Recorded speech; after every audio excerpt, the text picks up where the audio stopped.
Content warning. This video contains content that involves violence, suicide, and death. Viewer discretion is advised. All right, we're rolling. Hello, everybody. It's Saturday afternoon. You know what time that means. Make a Strange podcast coming to you live from San Diego, California. And the crowd tonight is electric.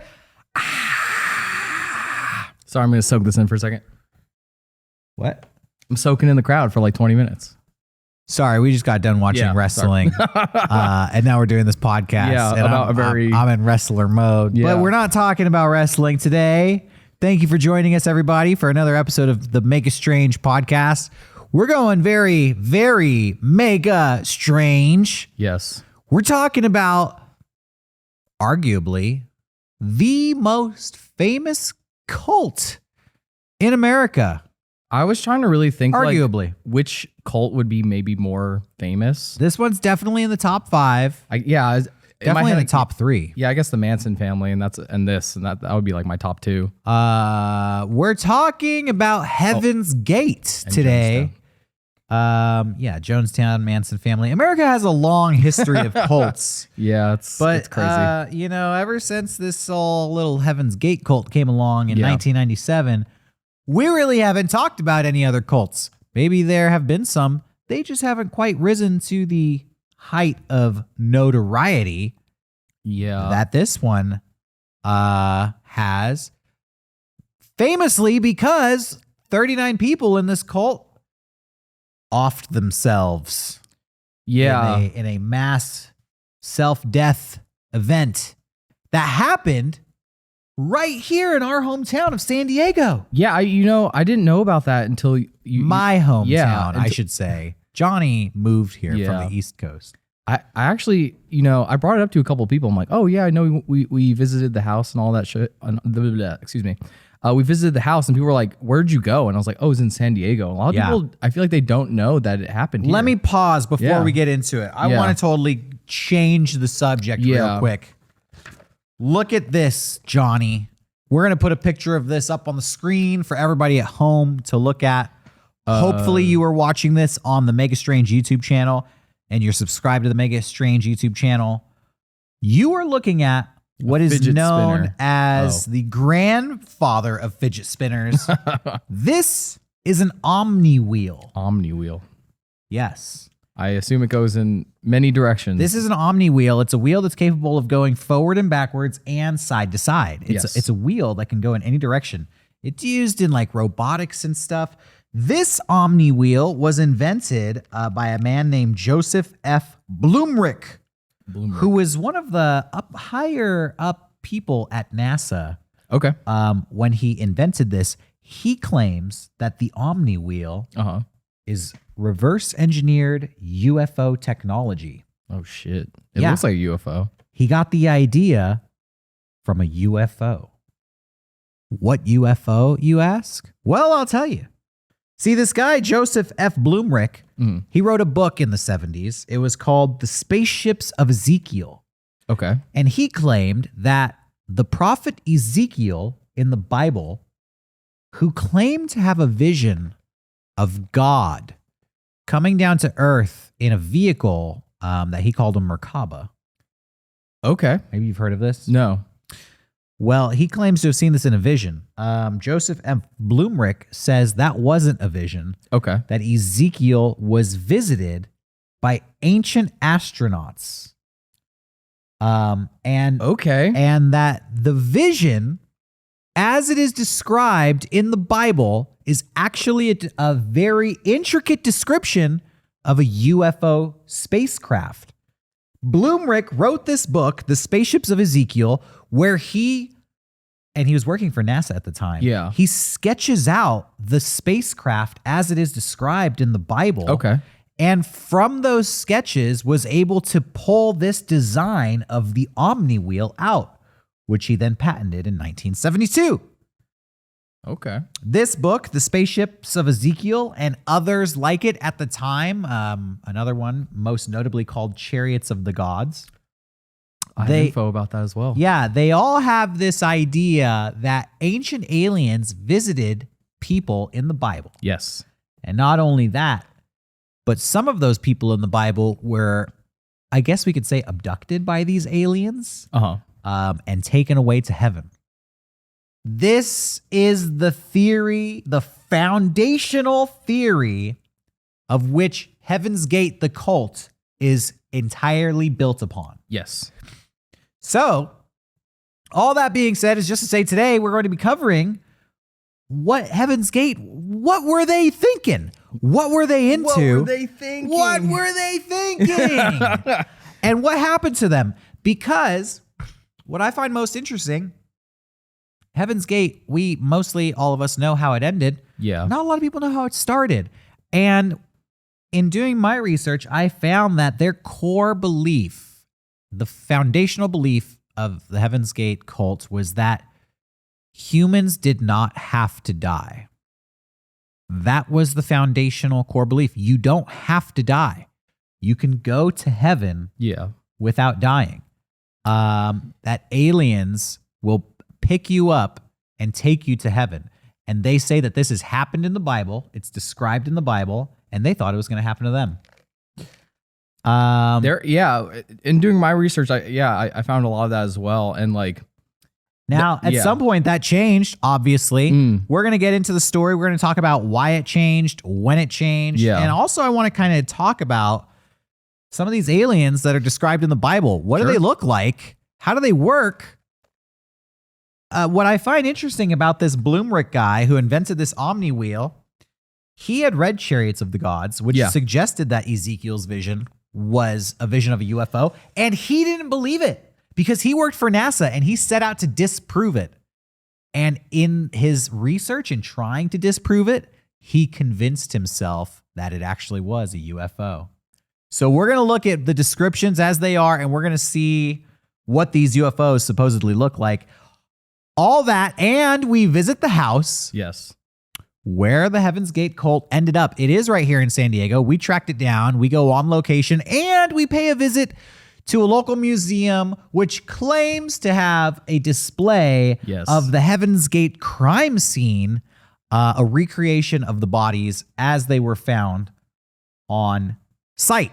All that and more today on this episode of Make It Strange. We're already in it. Welcome, everybody. How you doing? How you doing, I thought we were about Johnny? to go to commercial. I know, we should go to commercial, but we don't have commercials because we're just on YouTube. I'm kind of blown away. We kind of both do our research and come together and kind of like talk about it. But like, I feel like really scared almost. Like, I also found that everything kind of funneled to that book, Chariot of the Gods. Yeah. Now, personal story. Yeah. I grew up Catholic and I used to go to religious education, which is like an after school thing I'd do once a week. They dropped me off at my church. The church actually built schools, like built a school full of classrooms. Yeah. In every grade you would like go. Is this CCD? Yeah, CCD. Okay. That was always something growing up Jewish kids would tell me about, and I never knew what it was. So I have this weird vision of what it is in my brain. Sucked, by the way. It was just extra school. That's what I always heard, yeah. But you're learning about the Bible, but not even really. They're just teaching you songs and like, you know, religious songs like Awesome God, which I'm sure you've never sang and I've sang hundreds of times. I mean, I know it from YTMND. Yeah, of course. It's a famous one. Well, one time I had this CCD teacher who was a freak, dude. Okay. He was like, I was in like 5th or 6th grade and he would just tell the class random stuff like, you know, if you stick a pencil in a frog's mouth, it'll be able to breathe in but not breathe out and it'll explode. And I was like, okay. That doesn't seem like something you should teach at CCD. Yeah, and he was like, you know, the real cure for a hangover is chocolate and orange juice. I specifically remember him telling us those two things when I was in class, and I thought like, this guy's cool. And I remember like I would raise my hand and make snarky comments because I thought like this is the one CCD teacher who can get away with that stuff. And one day he pulled me aside and he's like, you know, Derek, I can tell you like to think about stuff. Let me show you something. I want to give you something. The Bible. You can borrow this. You give it back to me whenever you want. And he gave me a copy of Chariots of the Gods. Holy fuck. Yeah, I was like 11 years old. And I was like, what is this? Trying to indoctrinate you. Yeah, and all he said, he gave me the book, and he's like, how old were you? I was 11. I was Okay, like this was after fifth or sixth this was grade. after Heaven's Gate, right? What if this dude was trying to get you into Heaven's Gate? Honestly, I think this was like maybe 1 year before Heaven's Gate. Okay. This was probably like 1996. Shit. Okay. 95 or 96. He might have been. He handed me this book, Chariots of the Gods, and I was like, what is this? And he's like, this book's about aliens, like real aliens. And I was like, aliens are real? Like what? And he's like, yeah, read this book. He's like, but remember, he said something like, there's nothing in this book that God doesn't want you to know. And I was like, okay. Shout out to that teacher. Shouts out. I want to read this book now. Yeah, Chariots of the Gods was my introduction to like the Nazgul lines. And like, I don't remember a lot of stuff about ancient aliens because as a kid, I kind of perused. I didn't really sit down to read it. But I remember stuff about how the Aztecs would have these carvings of people that looked like astronauts.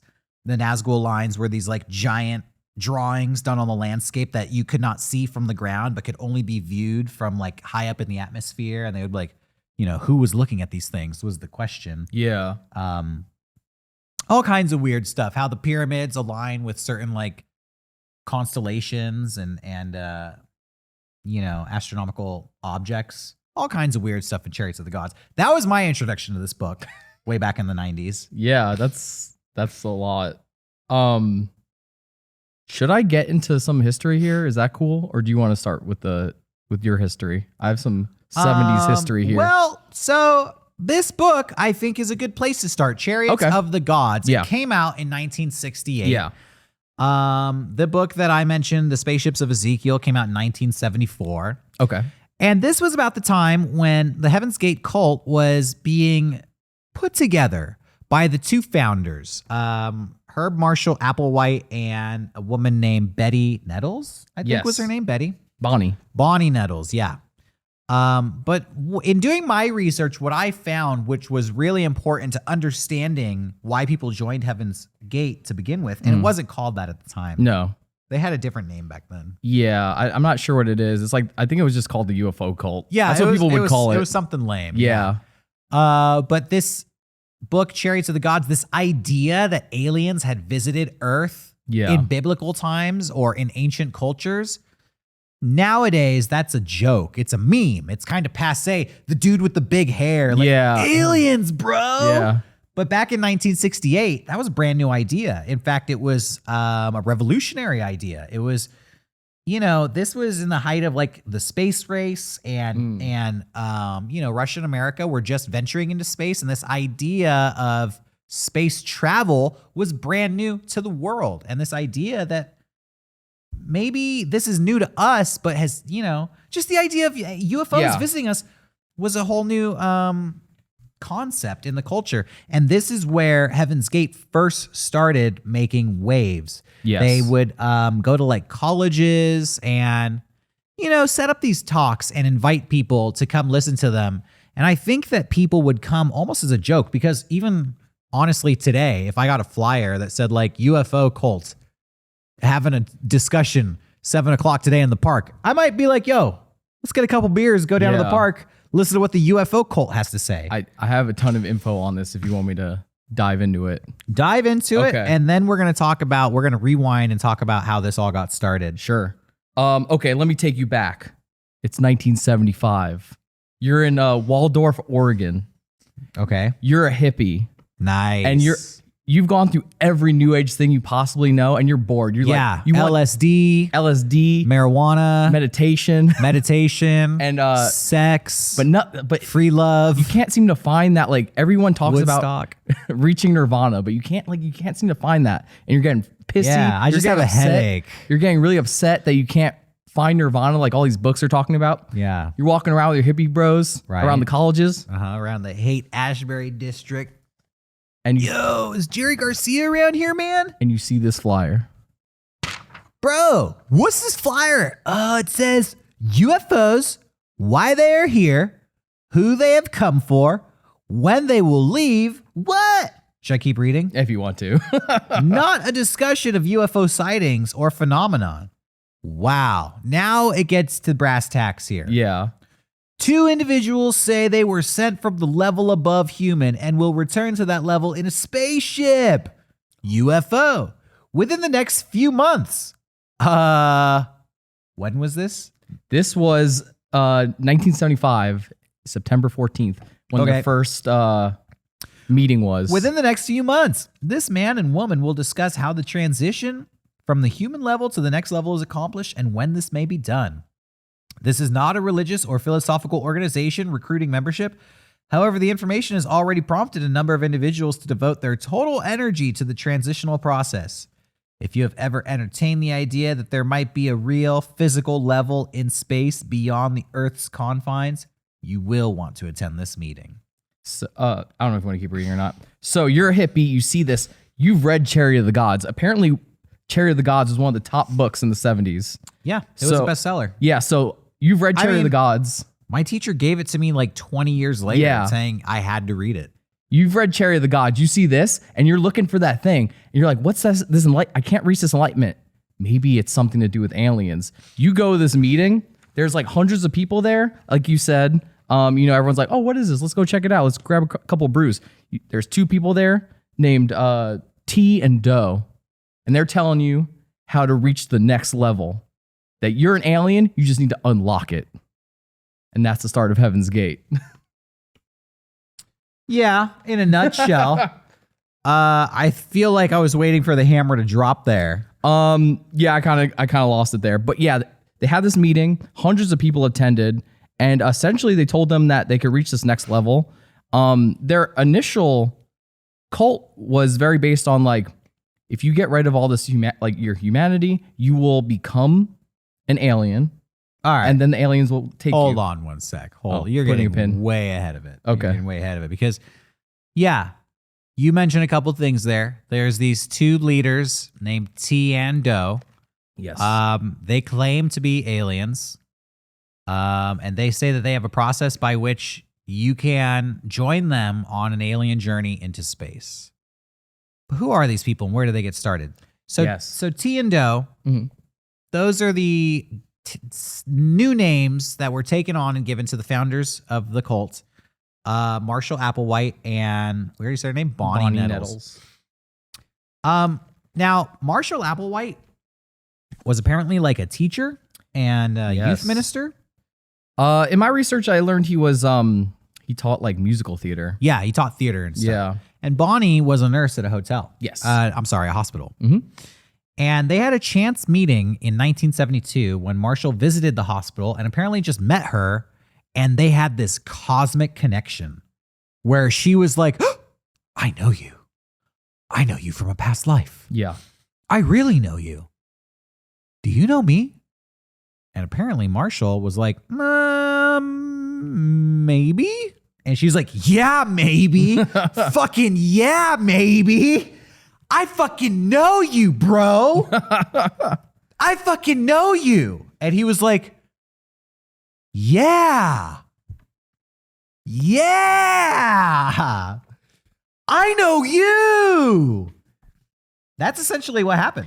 Oh, here's the thing. In some research I found, I couldn't find this a lot of places, but a lot of people claim that Marshall Applewhite had like some type of mental collapse or something and was like administered into that hospital. And that's how they met. A lot of people don't talk about it. That's like, I don't know if that's true or not. I actually couldn't find clarification on whether this was a mental hospital or not. Yeah. That fact is definitely tossed in there. This may have been a mental hospital. Yeah. But I also heard Marshall was like going with a friend. Yeah. It's not clear. No. I think it's safe to say these 2 were absolutely crazy. 100%. But did they meet in a mental hospital? We don't know. But essentially when they met each other, they had a deep cosmic connection, a deep understanding that they had known each other in past lives and that this was a fated encounter. Yes. They both put a lot of spiritual weight into this meeting, despite having like normal lives, supposedly up to this point. They decided that they were going to explore their spirituality together. So they spent 2 years kind of studying the Bible, studying a bunch of different like philosophies, talking about spirituality, different philosophies, and coming up with this religion, whatever Heaven's Gate would be. They gave themselves new names. I think they went by Bo and Peep. Yes. Originally. That was apparently after they started getting followers, because in their heads they're like, we have sheep, so we're Bo and Peep. Yeah, okay. And they also went by the names T and Do, as in Do, Re, Mi, Fa, Sol, La, Ti, Do. Yeah.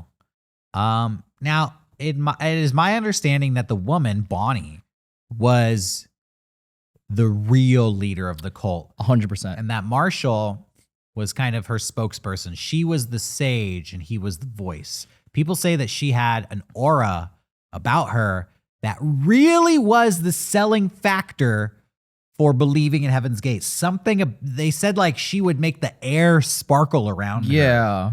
She claimed to be an extraterrestrial being who had been sent back to Earth, who had been prophesized in the Bible. Yeah, they thought the two of them were like the two people in Ezekiel or something. We'll get into it, Yeah. but yeah, they say that they're specifically mentioned in Revelations, That's what it was. which is the book that describes the end of the world, and basically saying that, aliens have visited Earth and they are alien representatives. Well, this is what they were really saying, because I kind of mentioned this earlier. So their whole philosophy was this, that humans don't have to die to go to heaven. That heaven is a real place, a physical place out there in space, and you can get there without dying. And they say that this has happened in the Bible through the process called ascension. Yeah. Where you ascend into heaven without having to die. And they claim that not only did Jesus ascend to heaven, supposedly Mary ascended to heaven, but there were a couple of prophets that ascended to heaven as well. One of them being the prophet Elijah. Okay. Who supposedly, let me pull up my notes here on Elijah. Elijah supposedly was taken to heaven on what is known as a chariot of fire. There's not much description of it. Yeah. But it says in the Bible, apparently, and this is according to Wikipedia, so I should have gone to Biblepedia. Biblepedia. Elijah strikes a body of water. The water immediately divides. Elijah crosses on dry land. Suddenly, a chariot of fire and horses of fire appear, and Elijah is lifted in a whirlwind. As Elijah is lifted up, his mantle falls to the ground, and he is taken away. He's ascended to heaven. And that's it. That's all they say. A chariot of fire with horses of fire pick him up in a whirlwind, which to me sounds like alien abduction. I don't know, it's probably making a face. This is what Bonnie and Marshall, well, T and Do, this is what they basically say. Like, the Bible says that people can go to heaven without dying. We believe that Ezekiel saw a UFO, which he describes as a chariot. Elijah was taken on a chariot of fire, a similar chariot, off to heaven. Yeah. We think that a UFO will come to Earth basically every 2,000 years and pick up true believers, true followers, and take them to the physical realm of heaven. That heaven will open up its gates every 2,000 years. But you have to first reach the next level. The only way you're going to ascend to heaven is if you get rid of all your earthly belongings, your family, just any attachment to Earth. You have to become very alien-like. Well, I don't know if it's alien-like, honestly. They have a photo and stuff of like an alien that they're trying to ascend to, like the perfect being. I have a photo of it here if you want to see that guy. Oh yeah, bring it up. I think I've seen this guy.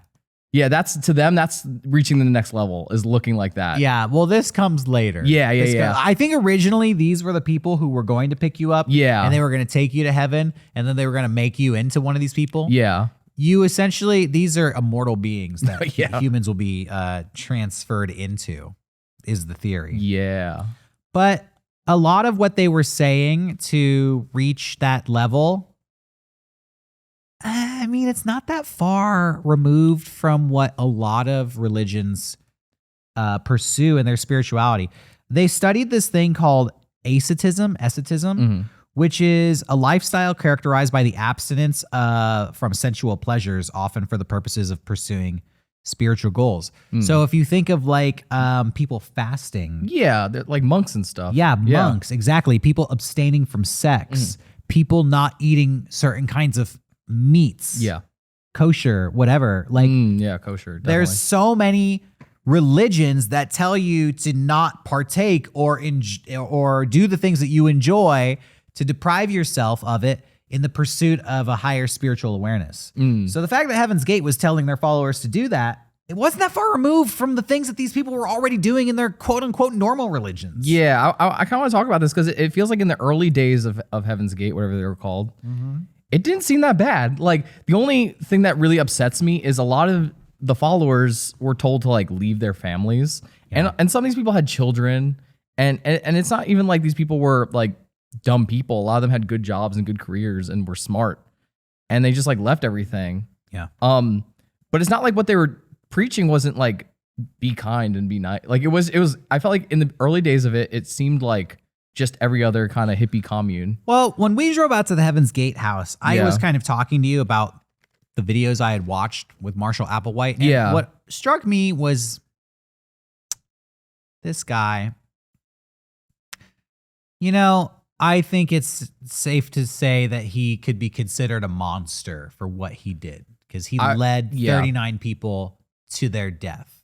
But he never comes across as intimidating. No. He never comes across as threatening. And that to me was the scariest thing about him, because he was such a calming, non-confrontational presence.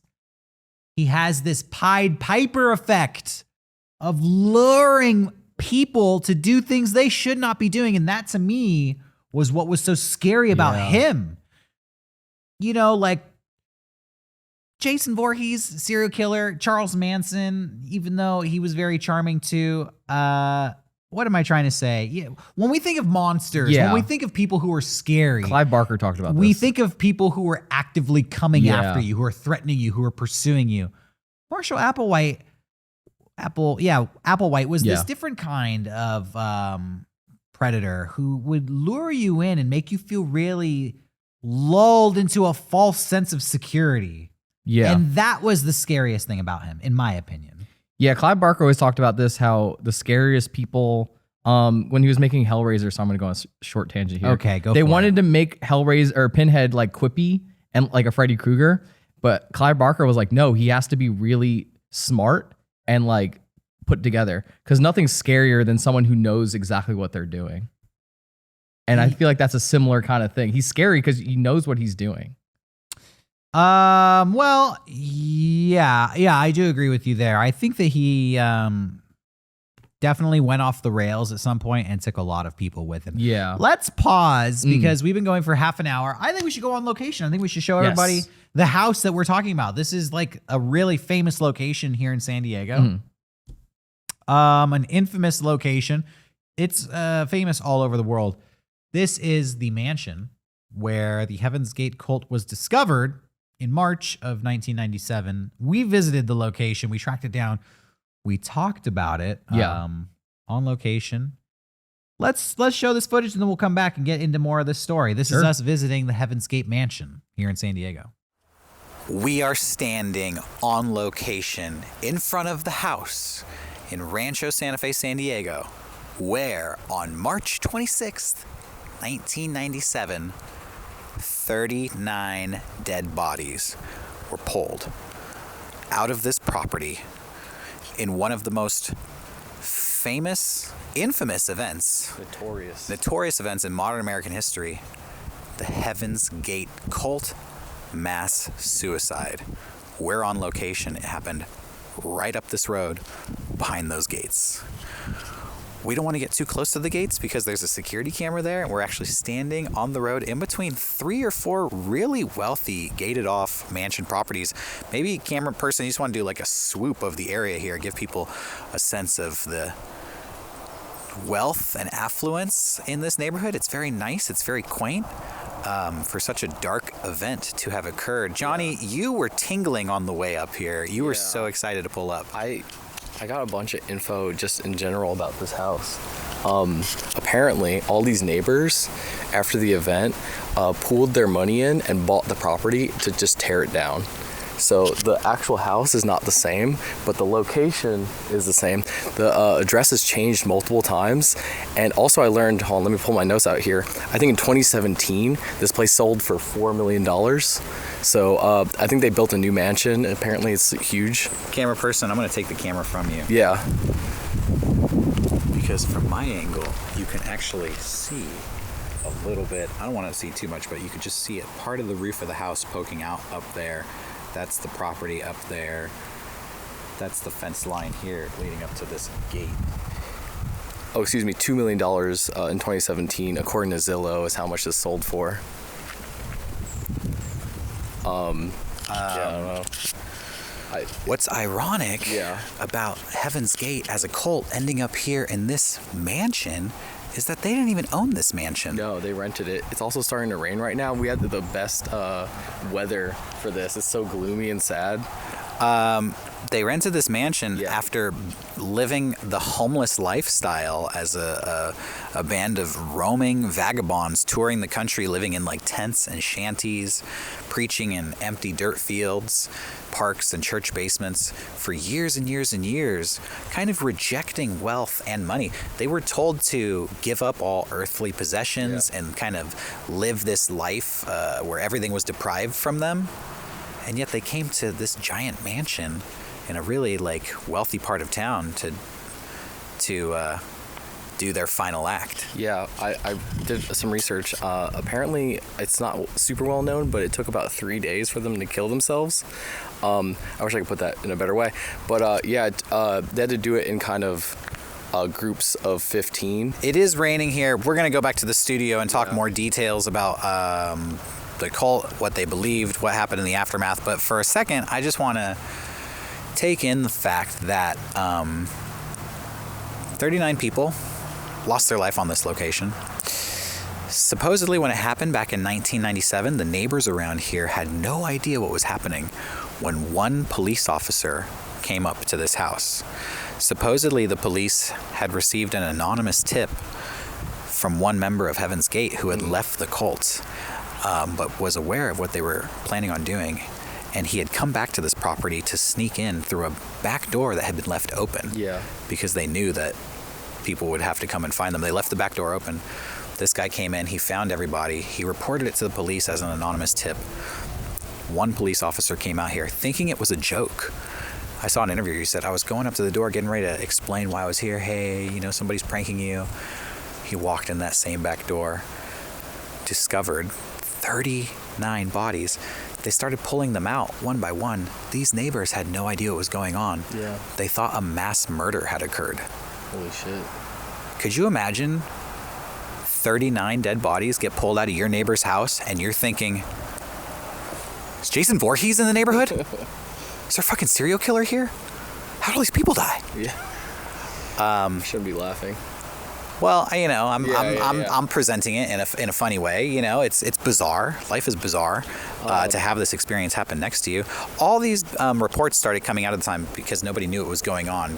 Bad information, crisscrossed information, a lot of wrong stories. It took a little while to sort it out. But it went on to become really infamous. What else are you going to say? This is more of just me speaking frankly here. A lot of the places we visited, there's kind of like, I felt weird, but there was never any like concrete evidence or anything. There was kind of just, like ghost stories, Bigfoot. Exactly. It's all like hearsay. 100% for like certain, like 39 people died here. So it's just, there's definitely this like eeriness. I also feel like we're like in a place we're not supposed to be. I don't know. This is like, I have this feeling in the pit of my stomach that's like kind of going over me. I feel insane right now. Well, you say 39 people died here. According to them, they're still alive. Yeah. According to Heaven's Gate, death was never part of the plan. We're going to cover all that and more, and we're going to try to pay a visit to the San Diego Sheriff's Museum, where they have a recreation of the scene of the crime. They have a replica of the dead bodies as they were found. Nike shoes, purple shawl. We're going to try to head on down there, see if we can see that display, see what we can see. But this is the location of the house of the Heaven's Gate cult and their mass self-death event. I'm literally at a loss for words. I don't know. Let's keep it going. Let's move on to the next segment. Welcome back. We said we were going to go to the San Diego Sheriff's Museum, but turns out they're closed. Yeah, turns out they're renovating. Renovating. They're not renovating anything. I looked over the fence. Yeah. There was nobody in there. I went across the street to the ice cream shop. The girl said that they hadn't been there in a whole year. What? They're not renovating anything. I guess people aren't clamoring to go to the Sheriff's Museum. I am. Yeah, me too. I wanted to see that stuff. I wanted to see they have a pair of the Nikes. I have so much info on the Nikes, but we'll get to that later. Well, let's talk about the Nikes. You want to talk about the Nikes? Okay. Give me a second here. All right. The shoes. The famous Heaven's Gate shoes. They are called Nike Decades. After the incident, Nike actually discontinued the shoe, and now they're a collector's item. They're selling for like thousands on eBay. Yeah, I heard they go for like $4,000. I looked at a recent listing, and one was going for like $1,200 for like a size 11. Oh, okay. Weren't they like $10 originally? Yeah, I think the reason they got them was because they got some sort of deal where they were able to get like a bunch of them for like no money. And now they're the most infamous shoe on the planet. Is it really? I mean, I've heard you I say think that. so. The most infamous shoe. In doing research, I found so many people that just only wanted to talk about the shoes. Really? Yeah, there's people who are like, I found like sneakerhead forums are like, yo, check it out. Paid $4,000 for these Nike Decades. And everyone's like, oh man. And everyone just like wants Nike to bring it back, but Nike cannot bring it back. It would be in such poor taste to do that. Yeah. But oh wait, I have a picture here of the shoes if you want to see those. Yeah, show the people at home in case they don't know. Oh wow, on purple. Yeah. That's in In bad taste. Yeah. But in doing research here, I learned a couple years ago, this is what Nike put out a shoe. They didn't say anything about this. They just happened to put these shoes out. These are called the Nike Ventura Runners. That's the same shoe, bro. Is it the same shoe? I mean, it's as close as they can get. People are like, okay. So people go after these a lot too. I think I like the Centuries better. The Decades? The Decades. Yeah. I like the Decades too. So yeah, like fucking insane. Like that, I guess they're like one of the most sought after shoe ever. So I'm just trying to look at my notes here. Yeah. We're just talking about the shoe. Yeah, that's all I have about the shoe. Okay. Yeah, and also what you said, like they were able to get a bunch of them for cheap. So, I mentioned this when we were at that house, but it kind of is ironic to me that the Heaven's Gate cult ended up in a mansion. Yeah. Because for the majority of their existence, they were kind of this roaming vagabond band of homeless UFO religious nuts. A lot of camping. Yeah, there was this incident. So earlier in this episode, we kind of described how it all got started in the mid 70s. We've jumped all over the place. Yeah, We've gone all from they killed themselves and we saw the house to these shoes are valuable to UFOs in the Bible. But let's get back on track with holding meetings in the 70s. Yes. T and Doe are telling people that you don't have to die to go to heaven and an alien ship is going to pick you up. They got something like 100 followers by 1975. Yeah. Something like that. And then all of a sudden, the cult disappears. I actually have info about this if you want to go into that. Apparently they just became so like people were hearing about them because there are all these articles about how like 30 people in Portland disappear because people would just leave and go with them. People were just looking for their relatives and friends. They kind of found them in different parts of the country. They would go all over the place and they started getting like all this negative press. There was a big article in Psychology Today that called them like weirdos, like UFO weirdos. And then like all these other publications started writing about it to the point where they just had this huge magnifying glass on it. They lost like 50% of their members, and they all just went into hiding after that and became like more of a tight knit group. Yeah, I also found some information there. Okay. They went into hiding and were camping out in parks because Marshall Applewhite was on the run from the law. Oh, shit. Because he had stolen a car. I did not get any of this information. What the fuck? Yeah. Apparently they got a rental car in St. Louis and just never returned it. Oh my God. And then he was like pulled over or something later and they were like, this is like a stolen vehicle. Oh my God. Yeah. And he like fled the cops and was like, they're going to arrest me. So he didn't like want to check into hotels. He was just trying to keep a low profile. Yeah. He was running away from the police. So he would go to like these small towns and then they would just set up shop in the middle of nowhere. This is why I think that he had to go on the lam. Yeah. And basically took the cult with him. And they were like, wherever you go, we'll follow. So what T and Do would do is announce the next town that they were going to. Once they got in this situation, they would announce the next town they were going to, and then they would just tell all their followers, okay, break up. We'll see you there. And then groups of people would roll into this next town and then start handing out flyers, preaching, trying to recruit people, but they didn't really know where T and Do were. Oh, yeah. They just knew they were somewhere in this town. And so you would kind of show up in this town and do your thing, hand out flyers, and then you'd see somebody you know. Oh, there's so-and-so. There's Austin from the cult. Oh, there's Loti. They gave themselves stupid names. Yeah. And they would talk to each other like, where are we going next? And they're like, oh, I heard from so-and-so who heard from so-and-so that T and Do are over in the Rock Gulch at the end of town. You would try to find them, the leaders of your cult, and then you would rejoin, and they'd have some big, what they call class sermon, where they would preach some more and kind of get everybody from this town indoctrinated. And then they'd be like, okay, now we're going to Albuquerque. See you there. They'd break and they'd do it all over again. I heard in this era, there was a lot of like, this was before they really had their core kind of religion. And a lot of their meetings would just be like putting tuning forks on their head and being like, try to get to the frequency of the aliens. Yeah. Well, so what I heard at this time was that Bonnie Nettles was on the fucking edge of losing it this whole time. Because keep in mind, where's that flyer you gave me? Where's that flyer? The very first flyer they gave out. Let us review the facts here. Yeah. Phoenix Wright style. Yes. Hold on. I'm going to find it here. You got this. Yes. Here we go. 2 individuals say they were sent from the level above human and will return to that level in a spaceship within the next few months. Yes. They told their followers the spaceship is coming in a few months. When? What few months? Apparently, the followers would meet them up in this park or this empty field, and the question is, when the fuck is this alien picking us up? And she'd be like, oh, yeah, we're not at that level yet. Put these tuning forks to your head.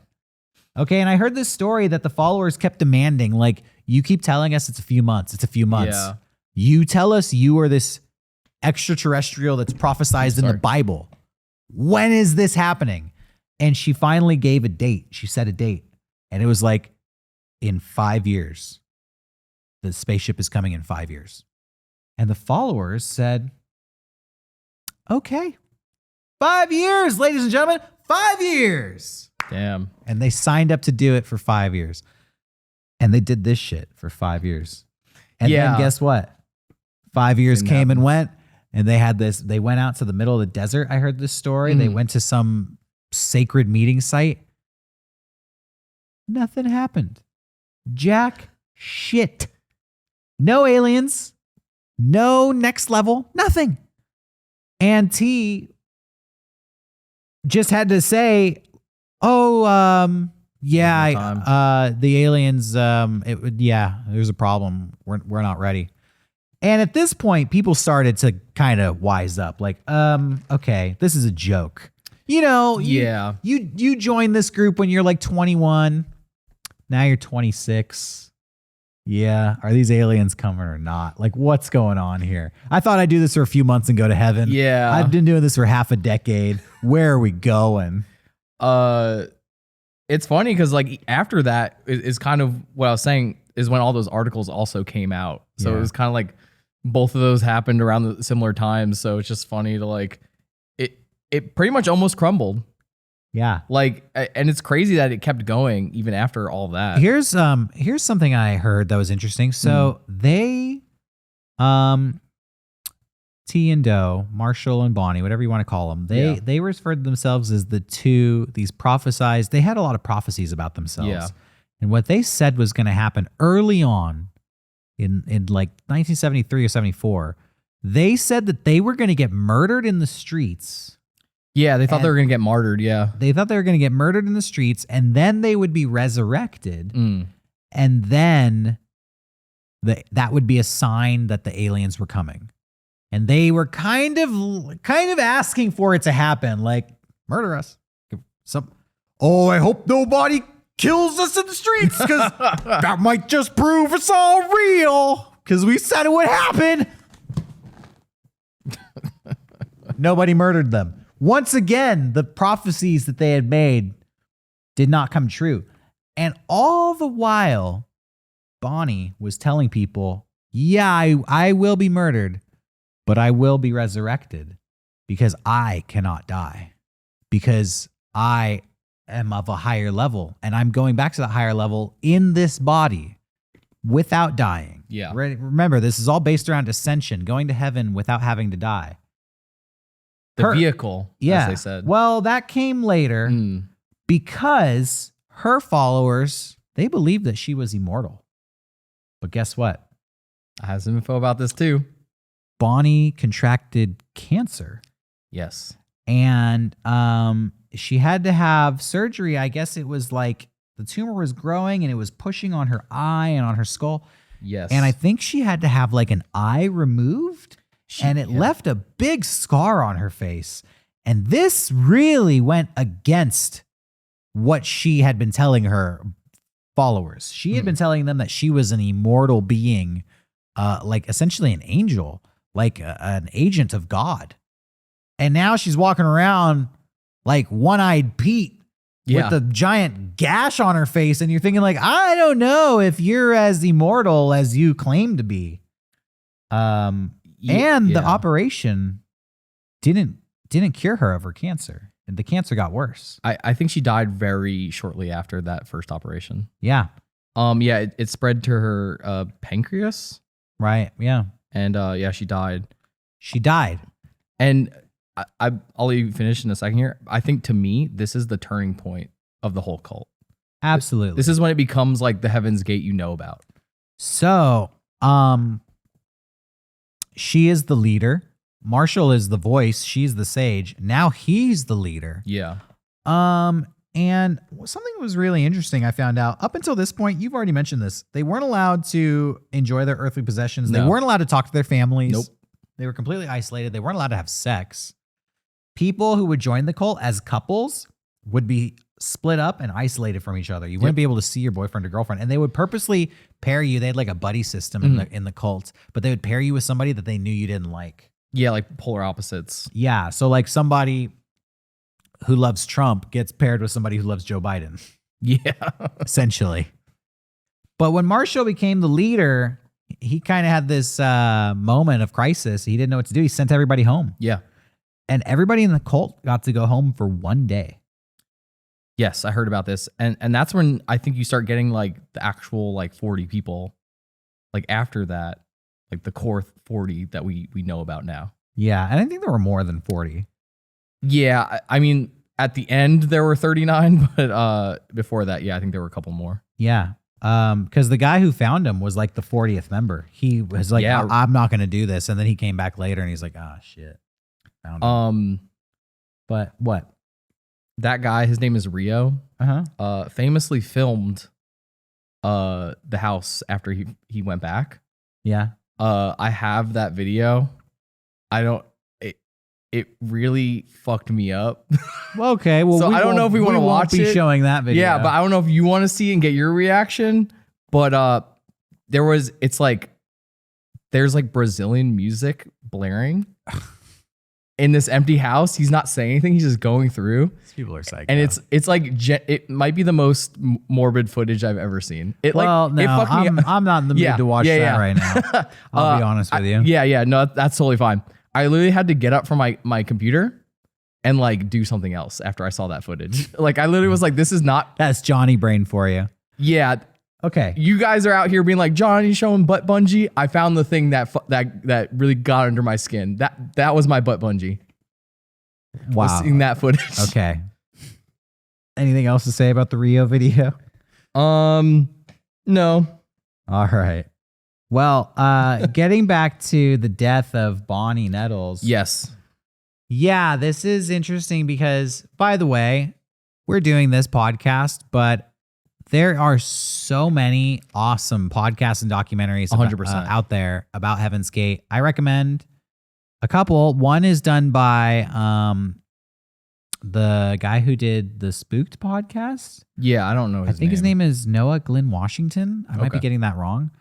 He has like a 10-part series where they interview ex-cult members, family members, and they play a lot of footage of videos and recordings, stuff that nobody's ever seen because they got this from family members. Yeah, I have some exit interviews as well if you want to look at those later. We'll look at those in a second. You saw the HBO documentary. Yes. Which was also really good. But in the podcast, they play this phone call that Marshall Applewhite made to the daughter of Bonnie Nettles after Bonnie had died. And he kind of apologizes to her because they kept her death a secret for a year. They showed that in the HBO doc as well. They said that he mailed her a tape. Yeah. Yeah. The leader of the cult died. They didn't tell anybody for a year, not even her daughter. And then he calls her up. Well, he records a tape, I guess. It's kind of like an answering machine message that goes on forever. But in that tape, and this is 12 or 13 years before the final event, you can see the wheels turning because he's saying all these things that allude to, I know that someday this will have to end, and I don't think anybody realizes what that end will be, but it will have to come to an end, and we'll have to make that step to go to the final level. He's saying stuff like that while going through the grieving process for his partner, Bonnie.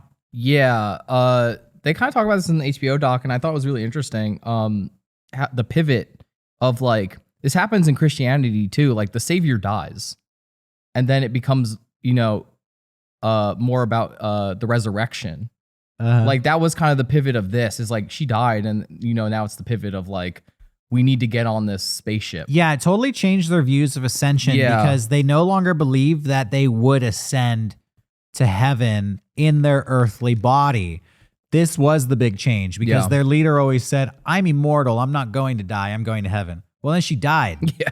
And the new leader says, no, she didn't. Yeah. And they started then, instead of focusing on the ascensions of the Bible, started focusing on the reincarnations of the Bible.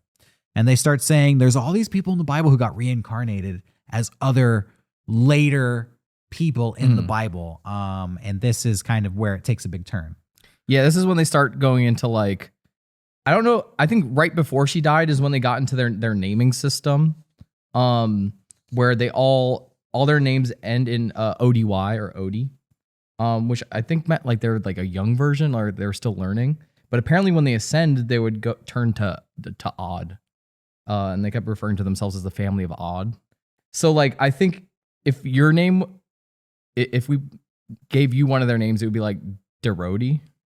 And me, it would be like Gerody. I really don't care. It sounds fucking stupid. Let's talk about something. I mean, just the Odie name. Like, come on, you guys. This is where I would like get out of the cult. I'd be like, hey, I'm with you for the aliens taking me to heaven, but my name is Derody. I feel like it's a form of indoctrination. Like, get rid of your name and all your human belongings and to kind of keep you there. Because it also adds like a kind of like team mentality, I feel like. I read that Odie was a play on the word God, that they were just taking out the G from OD, and then ODY was like young God. Yeah.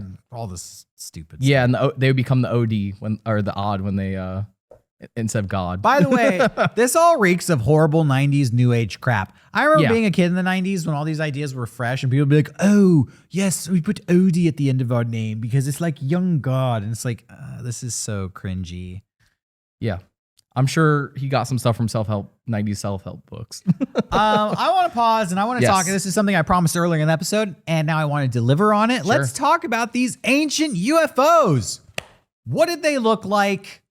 And in your opinion, are these UFOs or not? So I talked about the book, The Spaceships of Ezekiel, where we got the Omni wheel from. Mm-hmm. And I told you that book argues that Ezekiel, the prophet who had a vision of God, did not have a vision of God, that he actually saw ancient astronauts.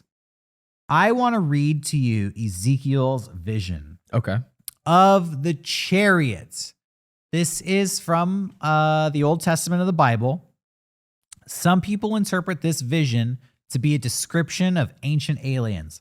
We're going to go through it, and then I have some pictures of how people have interpreted this. And this may or may not be the same chariot of fire that abducted the prophet Elijah and took him to heaven. This may or may not be the same UFO that Heaven's Gate was waiting for. So here it is. As described in the vision, the chariot is made of many heavenly beings driven by one entity or thing that is simply described as the likeness of man. I'll read that again. The chariot is made of many heavenly beings driven by the likeness of man. The base structure of the chariot is composed of 4 beings. They were referred to as angels, known as the Hayot or Hayot.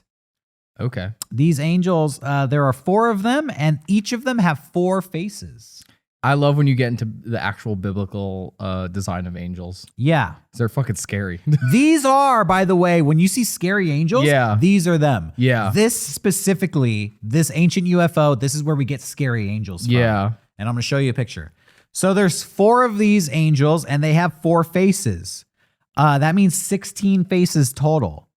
Each of these beings has the face of a man, the face of a lion, the face of an ox, and the face of an eagle. Okay. And they're on a ring, and they face in the 4 cardinal directions, north, south, east, and west.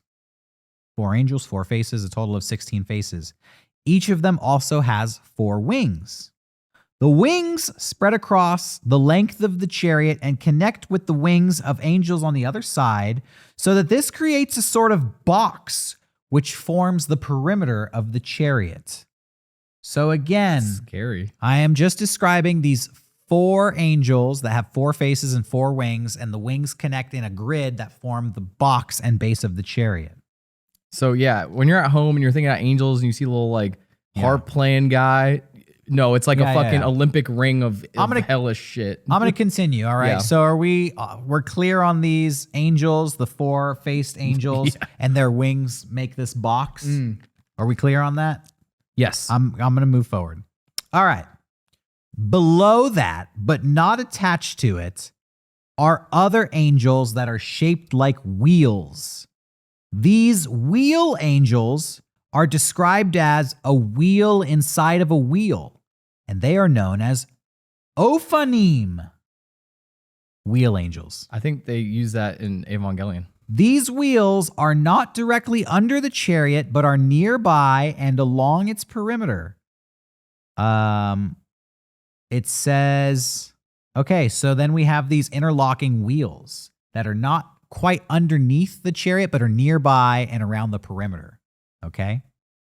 By the way, remember the 4 faces on the Hayot? Yeah. The face of man, there's a man's face on it. It always faces east, and it always looks up at the likeness of man that drives the chariot. The likeness of man, the main astronaut, sits on a throne made of sapphire. I feel like you're putting a spell on me right now. I'm just describing it. Yeah, I know. All right.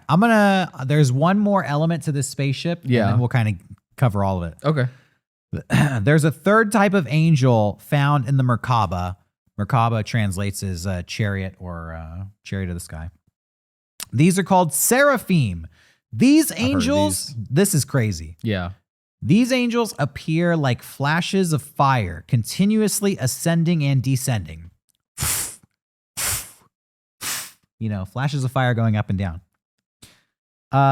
These angels power the movement of the chariot.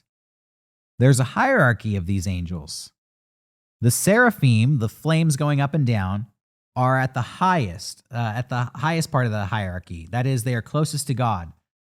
In the middle are the four-faced winged angels that make up the perimeter. And at the lowest part of the hierarchy are the wheels.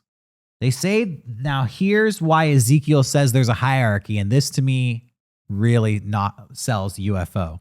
The chariot is in a constant state of motion. The energy behind this movement runs according to the hierarchy. The movement of the flame angels is controlled by the winged angels, and the movement of the winged angels is controlled by the wheeled angels. And all of the angels of the chariot are controlled by the man on the throne. Yeah, no, if you really think about it, he's kind of like describing a weird engine.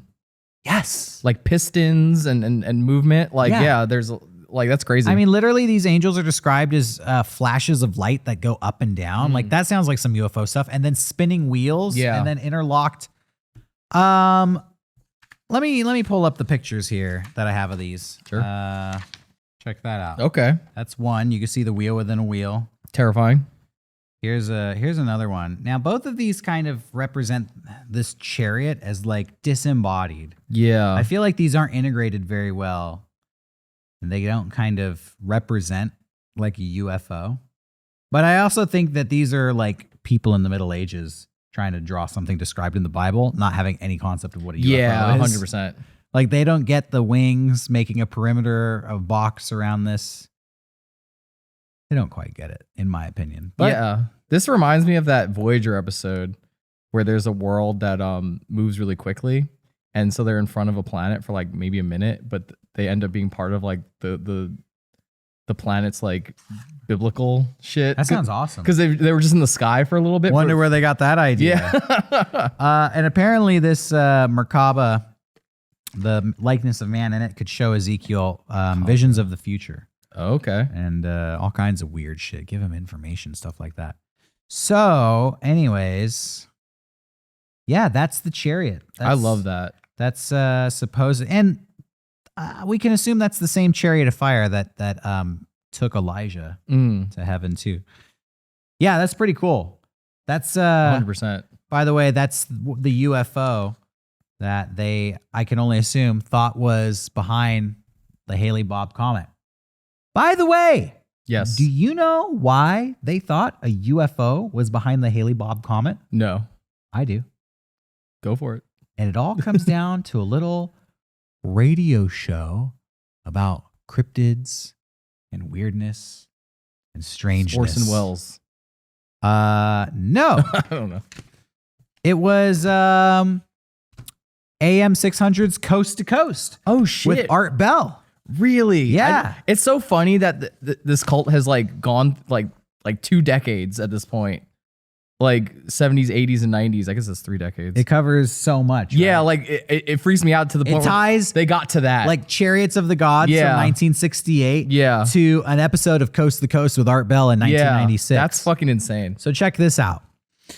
In November of 1996, an amateur astronomer named Chuck Schramak of Houston, Texas, took some images of the Halley-Bob comet, which showed fuzzy, slightly elongated objects nearby. One object.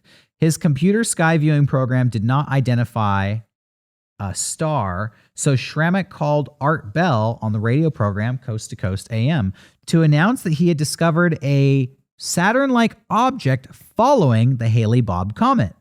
UFO enthusiasts concluded that there was an alien spacecraft following the comet. Mm-hmm. Several astronomers refuted that claim, but according to all reports, that was the episode of Coast to Coast that spread the theory of a UFO following the comet out amongst the general population here in America. That was in November of 1996. Okay. 4 months later, Heaven's Gate committed suicide. Jesus Christ. Yeah. So, do you have any memories of like, because you were in San Diego at the time? yeah, but honestly, it didn't even occur to I wasn't even aware that this happened in San Diego. Yeah. I pretty much everyone else it was something on the news and you didn't really know where it happened and you didn't really know anything about it. I brought it up to Kevin offhandedly and he was like, I will always remember that comet.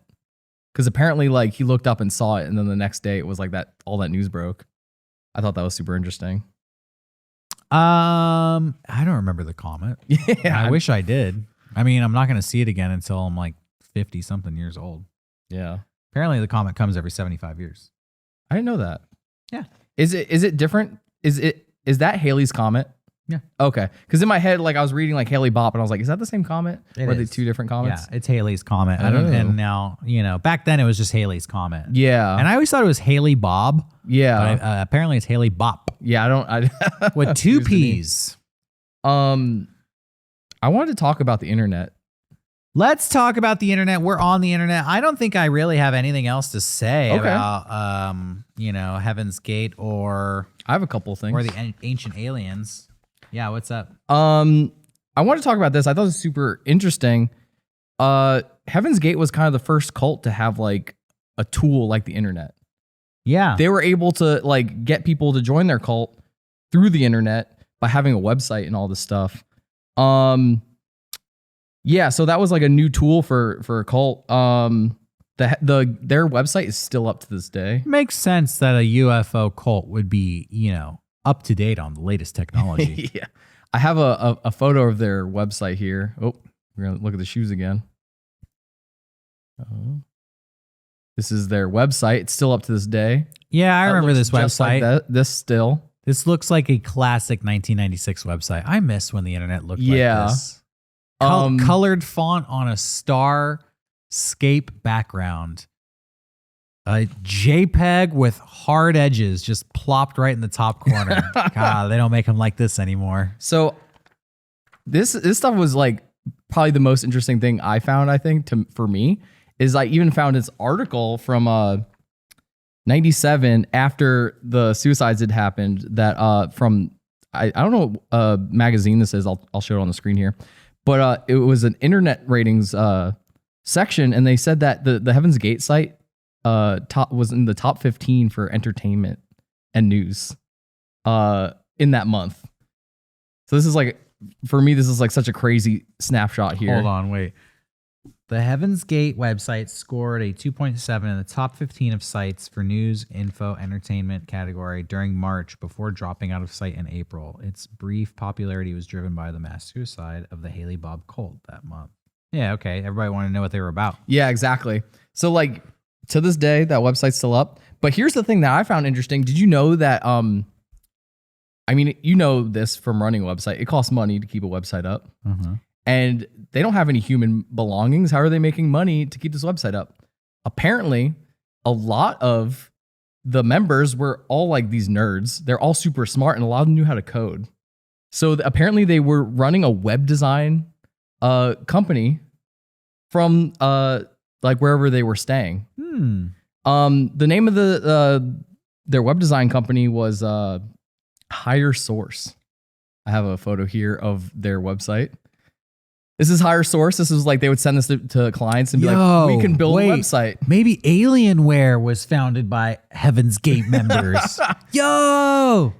Maybe what's another UFO themed computer product? I'm not sure. iPad, no. Yeah. Dude, Apple, Adam and Eve. Whoa, think about it. Yeah, so they would apparently make their money by having a section of their followers doing web design. Okay. They were proficient in Java, Visual Basic, SQL, and C++. There's a super interesting thing I found. I keep saying super interesting. I should chill. if you use the Wayback Machine, the site is still up. Mm-hmm. And apparently, in some of their clients, they did like the San Diego Polo team or something. All the sites that they've designed are still up, and I have them here. Here, let me. So these are websites that were designed by Heaven's Gate cult members. Yes. So we have Well, that one didn't work. is that a Padres website? I like this one, Prima Donna.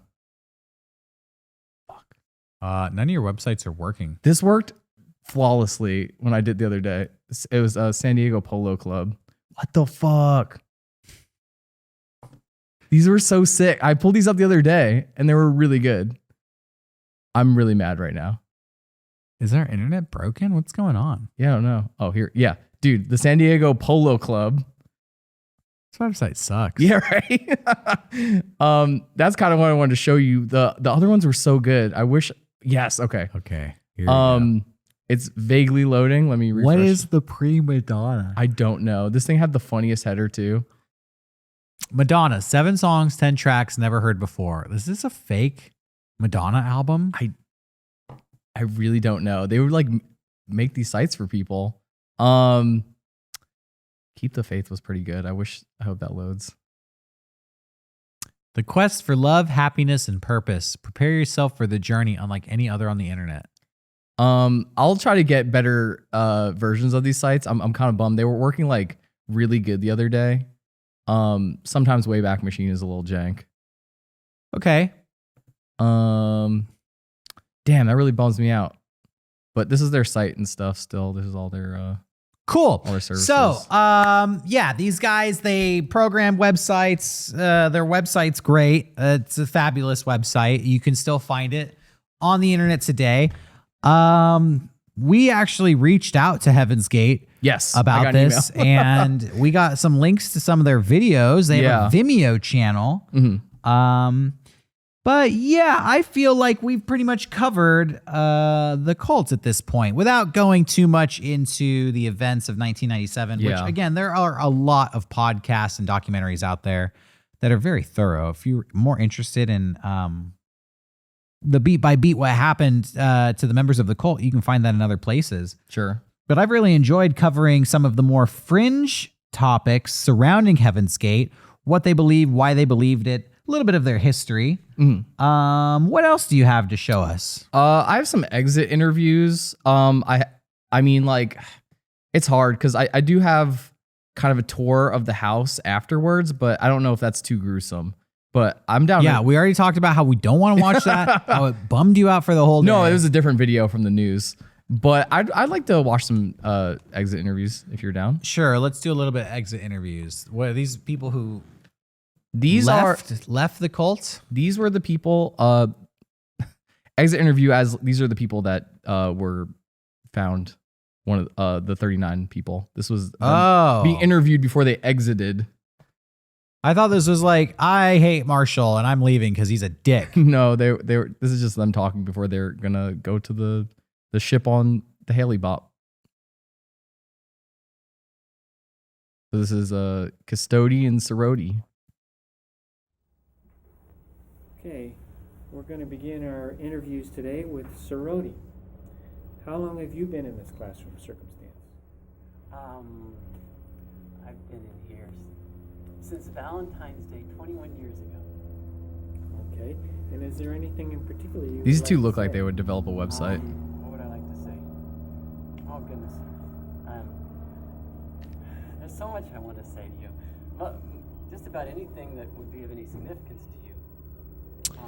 These two look like cult members. Yeah, they all had to have the same haircut. Keep in mind, Strongly recommend if you could find Heaven's Gate. this person says they have been in this cult for 21 years, so they've haven't had sex or watched a movie in 21 years. Yeah. And we know for a fact that they pair you up with somebody who they think you're going to fucking hate. So these two probably would despise each other in real life. I'm definitely getting that vibe by Custody that he does not like Sorority at all. This is like a 2-hour long video. We could skip through if you want to see what the other people looked like. You can leave it play. Okay. You know, I read that because they all had the same haircut, that at first people thought it was an all male cult. Yeah. They thought that all the people who they found in the house were men, but it turns out that there were more women there than men. There were 19 men and 21 women. You know, like I really thought about how like it was kind of progressive of them to be like this kind of like weird, I shouldn't say weird, but like this kind of genderless group. I feel like that's a Side note, cool thing. this is something we didn't talk about, but I heard reports that Marshall Applewhite was accused of attempting to have a sexual relationship with a boy when he was originally in youth ministry as like a musical drama teacher. I heard that as well. Whatever. His dad was apparently a preacher as well. Yeah, so I find it really fascinating that a big tenement of the Heaven's Gate cult is the abstinence of sex, which is something that they hammer in time and again, over and over and over again. Like, you cannot have sex, because he was already living his life repressing himself sexually and then founded a cult where he required everyone else to do the same thing. Yeah, I was finding, I couldn't find too much info about this, but like, I don't know how true it is, but I was hearing some stuff about castration. I don't know how true that is, though. Yeah, I didn't hear anything about that. Let's go ahead and skip ahead here, see some of these other charming people. Here's two women. Two women who clearly fucking hate each other. Can't stand each other. I kind of just like, watching these people. In the 90s, people were too polite, because you see a group of people looking like this today, you know something's up. You'd be like, well, let's send the FBI. Save these people. Yeah, back then it was like, well, there were a lot of interviews with family members who were like, it seemed really harmless. Yeah. It seemed weird, but I just let them do their own thing, and, they'll figure it out. Now we know better. It's like, you got a haircut like that? Come with me. You're being deprogrammed. Oh, wait. Let's see these people. Oh, this guy looks like a cut up. They all look like Jim Cornette. Man. What was with what are those things that keep your glasses on? Yeah, the strings. I don't know. Yeah, that's a strange choice. I feel like they all have them. They all have glasses too. A lot of these people are really old. Yeah, I didn't realize that either. Well, I mean, a lot of them have been in the group since the 70s, so I guess it makes sense.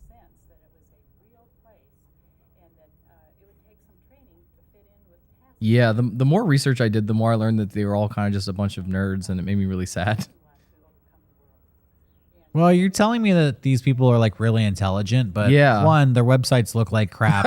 I mean, it was the 90s. Two, they believe all this stuff that Marshall Applewhite is peddling. I feel like they're all just a bunch of people who just didn't feel right in their lives, and I feel like that's what cults really kind of prey on. Gives them purpose and all that stuff. Absolutely. These people were searching for something, and they were vulnerable. Yeah. At the time when they found this. Okay, well, these exit interviews are interesting to look at, but I don't really want to watch them for much longer. I think that's it. I think that's our whole episode. Extra long ep. Yeah, we went a little long on this one. Hey, thanks everybody for sticking with us, for watching us, for supporting Mega Strange, the Mega Strange podcast, and the Mega Strange YouTube channel. Our subscribers are growing like crazy, and that's really awesome for us. So if you haven't already done it, go ahead and subscribe to the Mega Strange YouTube channel. That is the #1 way you can help us grow this podcast, make it bigger and better. And put this on in the car when you're driving with a friend, because especially this episode. Yeah, especially this episode, because sharing this with somebody you know is also going to help us expand our audience here. What else do I want to say? We have a Mega Strange Instagram account that you can follow, where we post kind of all the stuff we come across in our research. Sometimes it's stuff that we don't even get into the show. So that's a nice little place where we can dump some extra content. Oh, speaking of extra content, we're going to be uploading shorter clips every Tuesday to the Mega Strange YouTube channel. So if you don't have the time to watch a full hour-long episode about all the weird shit we're talking about, you can get a little taste. Yeah, a little booster video every Tuesday. Just 2 or 3 minutes of just a little weirdness for you. Minor Strange. Minor Strange. I like that name a lot. Yeah, it's like Minor Threat. It's my new punk band, Minor Strange. We should make a Mega Strange shirt that's just the minor threat. Yeah, that's coming on the sheep. way. Is there anything else you want to add to that? No. I just want to say thank you to everyone for watching. That's about it. I get really hyped every week when we put out an episode and seeing everyone's nice comments. Yeah, we've been doing some spooky stuff, Yeah. some scary stuff. We have some lighthearted episodes planned as well coming up, some awesome interviews and some more on-location shoots. So we'll be back Yes. with more mega strangeness from this mega strange world. Until next time, you stay safe and you keep the lights on because you never know what's out there going bump in the night. Or when a 16-faced angel UFO might come down and abduct you. Yeah. Or you'll find a cult on the internet. Yeah. And when that happens, you know we'll be there to talk all about it. So until then, you take care of yourself. We'll be back next Saturday with more mega strangeness. Thanks for watching. Bye-bye.